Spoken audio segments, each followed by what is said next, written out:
Can't believe I'm saying that. Sierra Nevada World Music Festival, 19th annual Rocker T Zion Train. Perch. Pleasure to Mad be here. Perch. Mad Perch. It's a pleasure to be here, and may there be many more Sierra Nevada World Music Festivals also. This is your first festival, or first Sierra Nevada festival, correct? This is my first festival ever in North America. Your first appearance. So how was your experience thus far? It was wonderful. It got a really nice, warm crowd. I believe the festival's very full, which always helps. The weather's beautiful. The technical staff are great. So, for me as an artist, it was a great experience. Well, from what I saw, it was a fantastic performance from both of you. Thank you so much. Rocker T, we go back a ways. Yes, I. Blessed Madison, Wisconsin love. WORT sends its love. FRP sends much love. Yeah, big up FRP. Holding it down. So hopefully we'll get to see both of you in Madison in the future. In the future time. That'd be great. That would be. And please bring Ja Warrior Shelter Hi-Fi with you, man. Those guys are bad. Please. Respect. But hopefully we can bring the Zion Train there. Yes, the whole crew, man. The whole crew. Please. Initial impressions on your this is what, your fourth, fifth time? I can't even count. I don't know how many times you've been here now. Fifth time in Sierra Nevada. Fifth time in Sierra Nevada. Third time officially performing. Okay. So, how has were your impressions of this one as historically? Oh, this was great, and to do this with Neil, that's really great. Really epic. It's epic. I like the whole setup of the stage inside the trees, and the crowd really had it's a really good space, really good energy. Now, throughout the show, I noticed you have been kind of reiterating the fact that this is reggae music, although traditionally it probably didn't have the sound for those people who, I don't know if you call them purists or pompous, I don't know, but I mean, no, it didn't never would say pompous. No, I would. That's different. But however, they did have a different sound to maybe that ear. Could you maybe expound on that a little bit? I could. He could probably better. The thing is, the way reggae music has evolved in Europe is very different from the way it's evolved in the States. You guys are right close to the islands here. You're right close to the Virgin Islands and the whole of the Caribbean. Reggae in Europe and in England has sort of evolved in a European way since the 60s, with sort of constant refueling from Jamaica. But remember, Jamaicans arrived in masses in England from sort of 68 onwards in large amounts, and they brought sound systems with them. But then their children English, they're no longer Jamaican, and it's their children who started the sort of sound systems that our sound comes from, the sort of more up-tempo, 4 to the floor. I mean, that's really the great difference, and that's why people get confused between our sound and dance music, because dance music is 4 to the floor. Of course, it's all music to dance to, and categorizing music is actually a bit stupid, I think. Music is music. Labeling. But I think that's the difference between the States and Europe in terms of having this sound there. It's just the way the music evolved there is different to how it evolved here, and the world is better for both varieties, really. Absolutely. If you really listen to what's going on with what we're doing, it's that you can always find the roots and the reggae in the music, and that's why you'll hear me say what I say about it. This is reggae music. I'm a believer. I'm definitely a believer. The experience itself was amazing because it was the energy that you always bring, but that you were both bringing to it. And I can't get over it. It was great. I wish I could have stayed longer, but it was an amazing performance.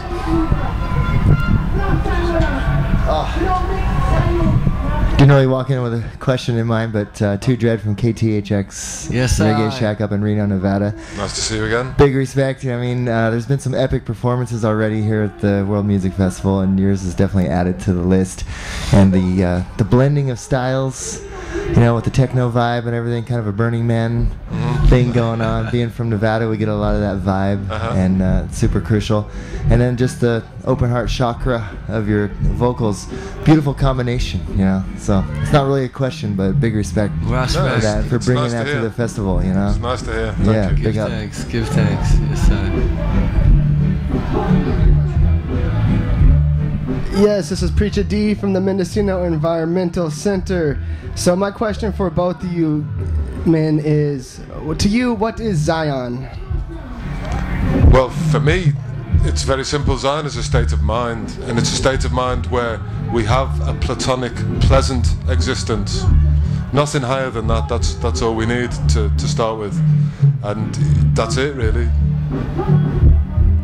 I find Zion to be the same, the state of mind, the heaven, the thing that we can all manifest together. I also find it to be a feeling and a home within the being. That it's like you're coming home. You come home to Zion when you feel that feeling, that oneness, that nirvana, that heaven. You know. Yes, Awesome. So for you, Rocker T, where do you see the Occupy movement going? What would your greatest hopes be for that? Where do I see the Occupy movement going? I didn't expect that question.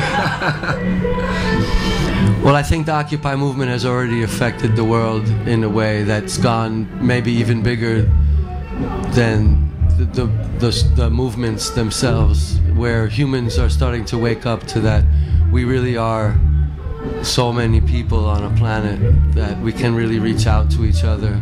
And so I see things leading in that direction of people waking up more to a sense of human family. So that's where I see in generally life going, not just the Occupy movement, but I think life on the planet, that's where it's headed.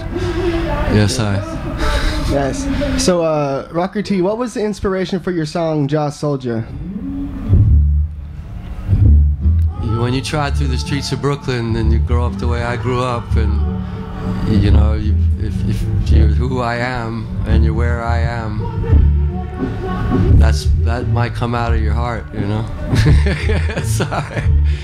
That's what you might sing. Yeah. So that's what I sang, going through certain times. Yeah.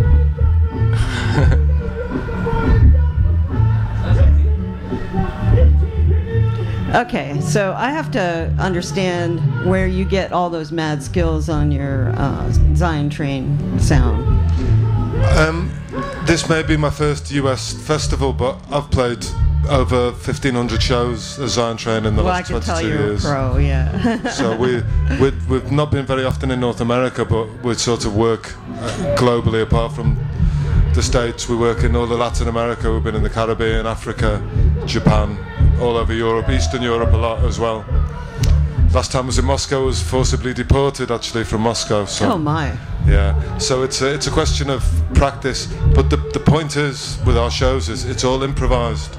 We have a musical theme, and whether I'm blessed enough to be working with someone like Rocker T or some of the other MCs and musicians I work with, because we do a lineup with 5 musicians also, it's all improvised. And doing that with skillful people teaches you skills like that, really. That's the way I see it. The technical situation is very simple and straightforward. So actually anyone with a love of music theoretically it's could simple. Do it. Yeah. But what I see in you is I see you as a true musician creating music from electronic sounds, which, you know, on the surface sounds simple, but if they see the way that you manipulate the machines and everything that you're doing there with your mixers and everything else, I mean, to me it's pretty phenomenal. I loved it. Thank you. Yeah, thank you. We appreciate you. Not enough people see it as the equivalent of a guitar or a microphone for this man. Yeah, exactly. It is just a musical instrument. And the things it's just that you unconventional. do add so much more to his performance. Not to say that his performance is not awesome already, because it is, and we love Rocker T and his music. But the dimension, you're adding another dimension to it, which is really amazing, which we love. I'm glad you say it like that. That's the point. Thank you so much. Respect. I was wondering if you can elaborate a little more about how you two collaborated, how you came to collaborate. We came together because Perch decided I gotta come over this way and see what's going on over here. So you've known each other for some time. Yeah, and he reached, well, not really that long, yeah? 2-3 years? Yeah, a couple of years, not that long. And he reached out through his people for an MC that would know how to handle the type of UK, European type of reggae that he's dealing with. And I was recommended to his team, which I feel really fortunate about and really blessed, you know.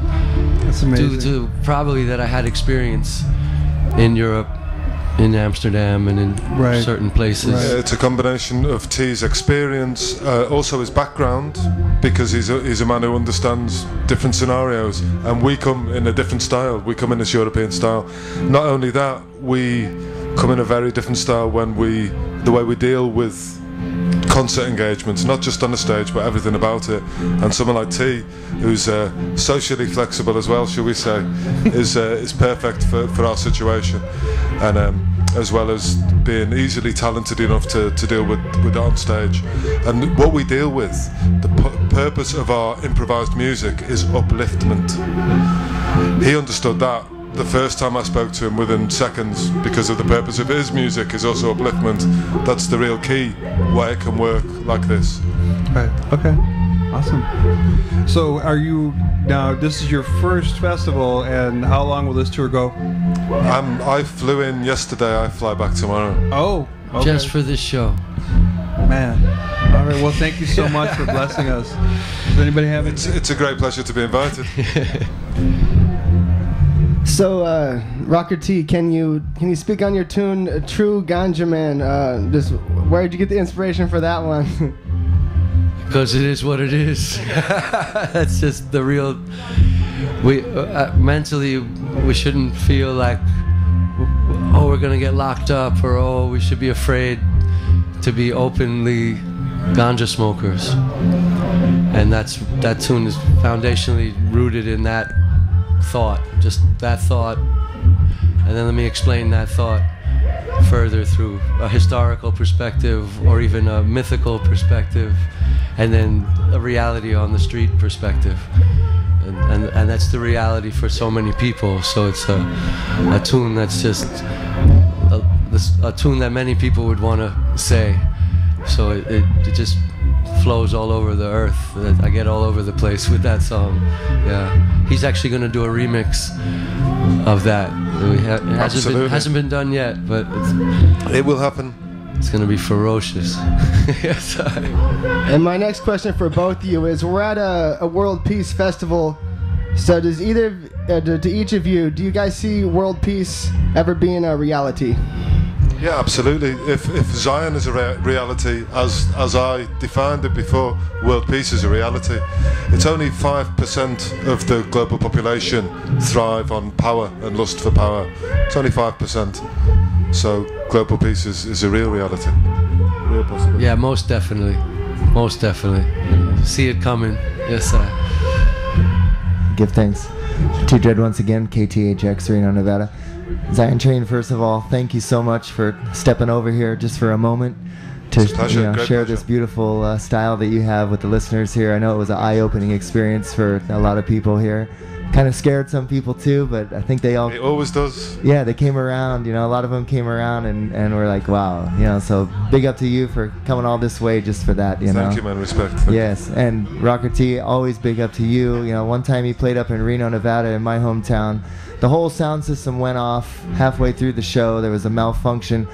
He didn't even look around. He just kept going, a cappella, unamplified, held the vibe, held the crowd, and from then on I was just like, oh yeah, he's my guy, So big up for that, Respect. Yeah, and I was wondering, my final question is, with the big Jamaican independence celebration going on this year, if you could each just briefly speak to the, the vibes, emotions, perspectives you have about Jamaican independence. Well, I don't have any Jamaican family. My family is English and Bajan from Barbados.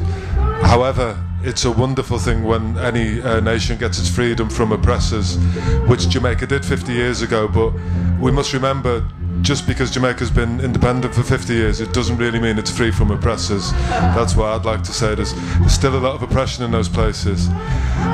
PMP, JLP, they're all keeping the people down. So it'd be nice if maybe they can look to real freedom in the next 50 years of their independence.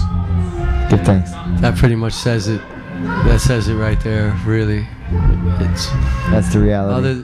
Other than it's also a great thing, the energy and the power of Jamaican heart and Jamaican vibes that even made the bass turn up so loud in the first place, and why we do what we do.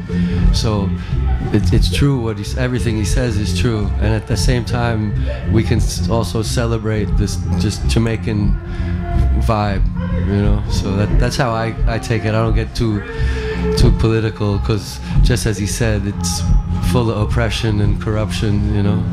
So we focus on the people and the heartbeat of the people, you know. Yeah. Give thanks. Zion Train, Rocker T, thank you so much for joining us this afternoon. I really appreciate it. Much love and respect. Safe travels to you. Give thanks. Thanks for having us. Neil Perch, Rocker T, Zion Train, respect.